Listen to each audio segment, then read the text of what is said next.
Hi partner, golden tips 10. இதில் என்ன சொல்கிறாங்க பாரு, find normal rate of return.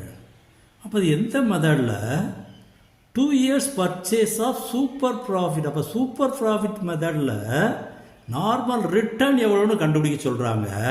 என்ன அதெல்லாம் நம்ம கொடுத்துருக்காங்க பாரு. ஆவரேஜ் ப்ராஃபிட் 12 lakhs கொடுத்துட்டாங்க.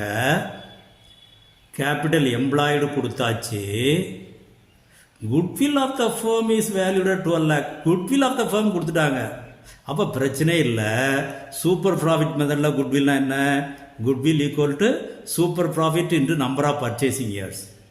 அப்போ பாரு, குட்வில் 12 lakhs கொடுத்துட்டாங்க. Goodwill of the firm value 2 years பர்ச்சேஸும் கொடுத்துட்டாங்க. Goodwill equal to super profit number of purchasing years 12 lakhs கொடுத்துட்டாங்க. குட்வில் இது கொடுத்தாச்சு.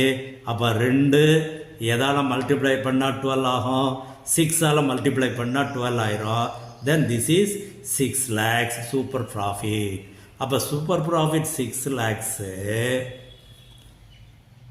ஆவரேஜ் ப்ராஃபிட் கொடுத்துட்டாங்க 12 lakh. அப்போ நார்மல் பிஸ்னஸ் ப்ராஃபிட் எவ்வளவு? ஆவரேஜ் ப்ராஃபிட்லேருந்து சூப்பர் ப்ராஃபிட்டை மைனஸ் பண்ணால் இது வந்துடுது. That also 6 lakhs. அப்போ ஆன்சர் பாரு, 12 minus 6 6. ரிவர்ஸில் கொண்டு வர்றோம். அடுத்தது பாரு, normal return. Normal business return எவ்வளவு? கேபிட்டல் எம்ப்ளாய்டு இருக்குது. இப்போ நமக்கு சூப்பர் ப்ராஃபிட் கொடுத்துட்டதுனால நார்மல் ரிட்டர்ன் 6 lakhs கண்டுபிடிச்சிட்டோம். ரேட்டு தான் கண்டுபிடிக்க வேண்டி இருக்குது. கேபிட்டல் எம்ப்ளாய்டும் கொடுத்துட்டாங்க. அப்போ 40 lakhs இன்ட்டு ரேட்டுக்கு எக்ஸ் போட்டுடுறோம். தென் இதை பாரு, அப்போ 40 lakhs இன்ட்டு எக்ஸ். அப்போ இது 2 0 கட் பண்ணிடுறோம்.